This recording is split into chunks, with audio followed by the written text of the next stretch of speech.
Hello everyone, welcome back to our SPM English class. And today আজকের টপিকটা most important তাদের জন্য যারা রেগুলার আমাকে ফলো করো এবং ইংরেজি প্রত্যেকদিন একটু একটু করে শিখতে চেষ্টা করছো। দেখো, আজকের টপিকটা খুব ইম্পর্টেন্ট।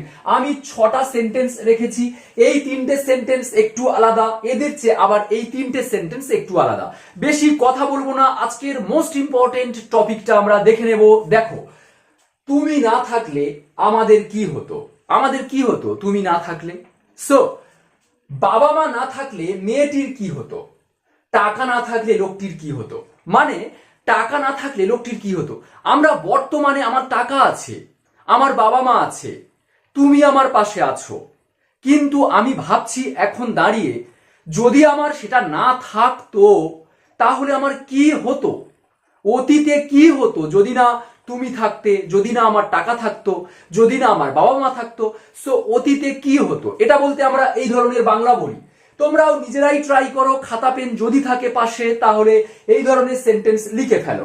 কোনো ব্যক্তি যদি না থাকতো তাহলে কি হতো, বা কোনো জিনিস যদি না থাকতো তাহলে কি ঘটতো বা কি হতো, এটা বলতে আমরা এই ধরনের বাংলা বলি।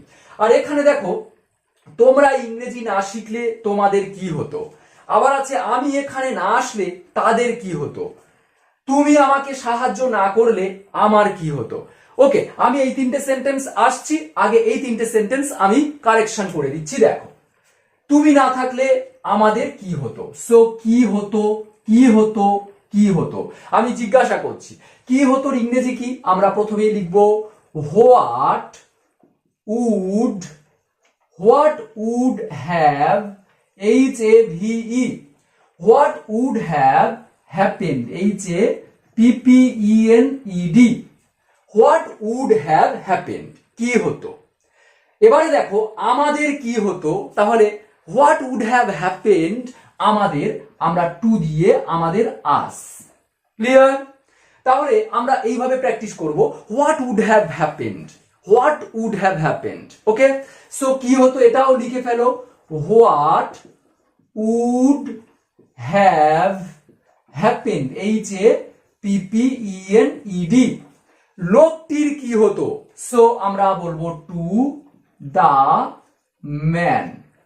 আবার আছে কি হতো, আমরা বলতেই পারি what would have happened, HAPPENED, to what would have happen to, লোকটির কি হতো দা, ও সরি এখানে মেয়েটির আমরা বলবো the girl, sorry the girl, আর এখানে লোকটি দা ম্যান।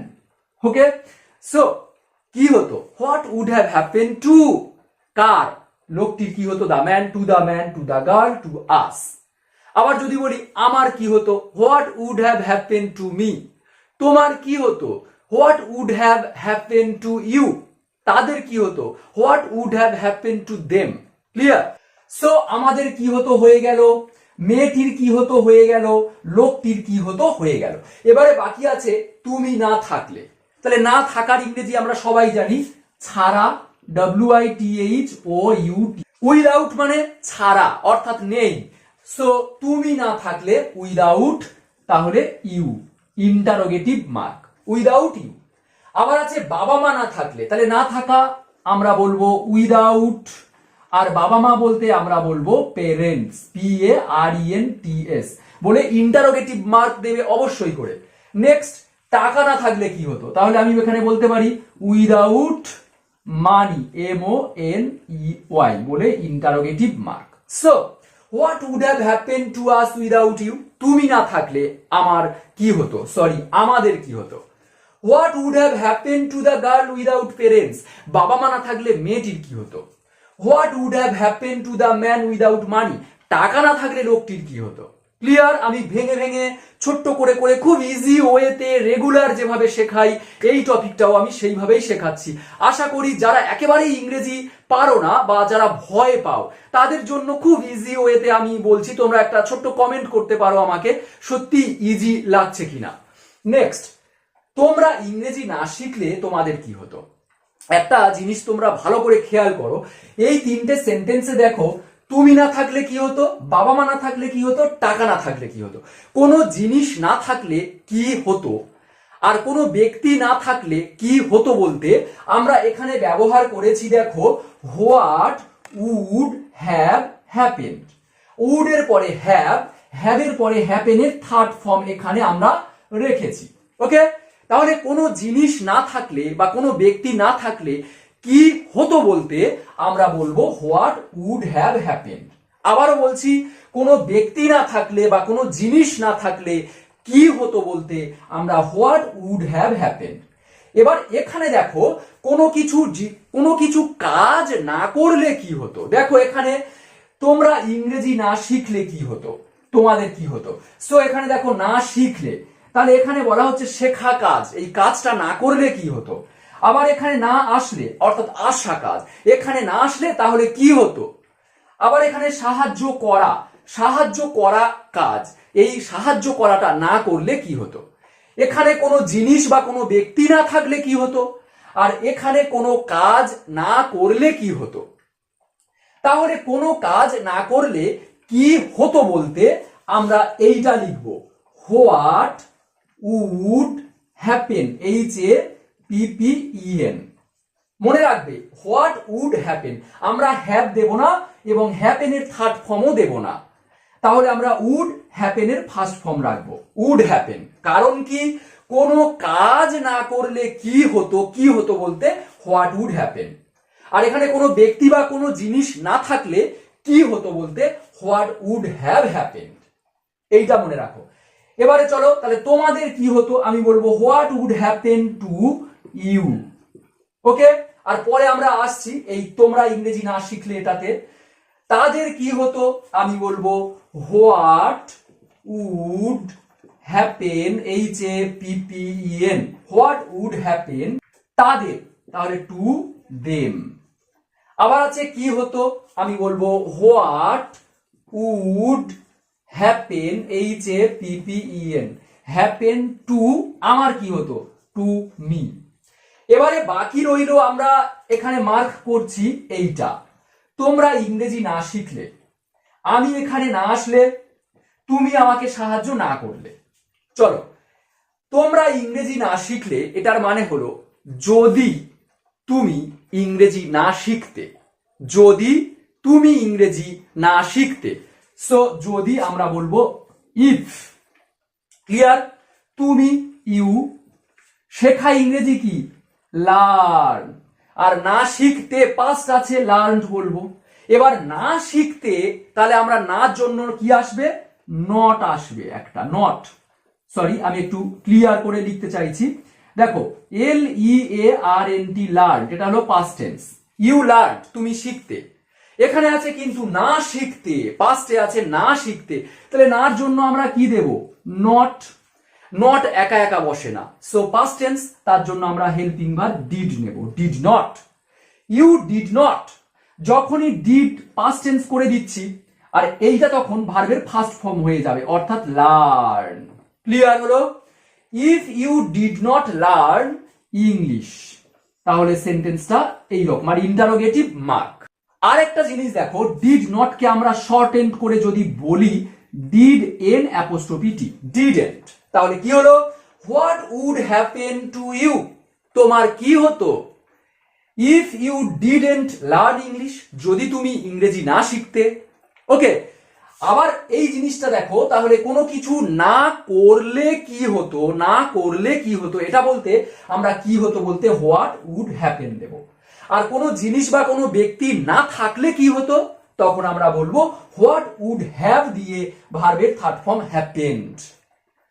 আবার এইটা দেখো, আমি এখানে না আসলে কি হতো, তার মানে কি আমি যদি না আসতাম, যদি আমি না আসতাম ইফ আই, আমি যদি না আসতাম ইফ আই, আর আসতাম কি কেম, আসতাম কেম। এবার যদি বলি আসতাম যদি না আসতাম, না তার জন্য নট। ওকে, নট, তাহলে কেম আমরা নট একা একা বসাতে পারি না, কিন্তু এটা পাস্ট টেন্স, তার জন্য ডিড আনবো, did not. If I did not, if I didn't, আর কেমটা তখন হয়ে যাবে কাম, কারণ একটা সেন্টেন্সে ডিড পাস্ট আবার কেম পাস্ট হতে পারে না। সো পাস্ট টেন্সে নট করতে গেলে ডিড পাস্ট আর ভার্বটা মেন ভার্বটা প্রেজেন্ট অর্থাৎ first form, so if I did not come, যদি আমি না আসতাম, তাহলে what would happen to them, তাদের কি হতো। এখানে দেম আছে, আমি যদি বলি আমি যদি না আসতাম তোমার কি হতো, what would happen to you. তাদের কি হতো, what would happen to them. ছেলেটির কি হতো যদি আমি এখানে না আসতাম, what would happen to the boy if I didn't come. আর এখানে এখানে করে দাও হিয়ার দিয়ে ইন্টারোগেটিভ মার্ক। নেক্সট, তুমি আমাকে সাহায্য না করতে, তাহলে তুমি সাহায্য করতে ইংরেজি কি, যদি তুমি, ইফ ইউ সাহায্য করতে আমরা বলবো হেল্পড। হেল্পড মানে সাহায্য করতে, পাস্টে আছে।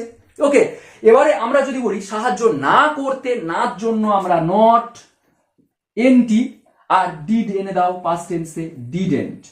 ইফ ইউ ডিডেন্ট আর এটা হেল্প, তাহলে ডিড পাস্ট টেন্স, নট আসছে নেগেটিভের জন্য ডিড আনছি পাস্ট টেন্সে, আর হেল্পের তখন এটা ফার্স্ট ফর্ম হয়ে যাবে। So if you did not help আর আমাকে মি, এবারে জিজ্ঞাসা চিহ্ন দাও। So what would happen to me, আমার কি হতো। If you didn't help me, যদি তুমি আমাকে সাহায্য না করতে। একটা জিনিস দেখো, কি হতো বলতে আমরা হোয়াট উড হ্যাপেন টু বলে কোন ব্যক্তির কি হতো তাতে সেই ব্যক্তির নাম দেব এখানে। এবারে তারপরে ইফ দেওয়ার পরে আমরা এই সেন্টেন্সটা পাস্ট টেন্সে লিখবো, অর্থাৎ পাস্ট টেন্সে নেগেটিভ। যদি না ইংরেজি শিখতে, যদি তুমি না আসতে এখানে, যদি তুমি আমাকে সাহায্য না করতে, তাহলে এটা পাস্ট টেন্সে হবে এবং নেগেটিভ অর্থাৎ ডিড নট, আর তারপরে ভার্বের ফার্স্ট ফর্ম। ওকে, আরো একবার বলবো, একটা দুটো তিনটে, এই তিনটে সেন্টেন্সে আছে টাকা না থাকলে, বাবা মা না থাকলে, তুমি না থাকলে। অর্থাৎ কোনো ব্যক্তি না থাকলে কার কি হতো, বা কোনো জিনিস না থাকলে কার কি হতো। এই কি হতো বলতে আমরা হোয়াট উড হ্যাভ দিয়ে ভার্বের অর্থাৎ হ্যাপেন কি ঘটতো, হ্যাপেনের থার্ড ফর্ম। টু দিয়ে কোন ব্যক্তির কি হতো আমরা সেই ব্যক্তির নাম।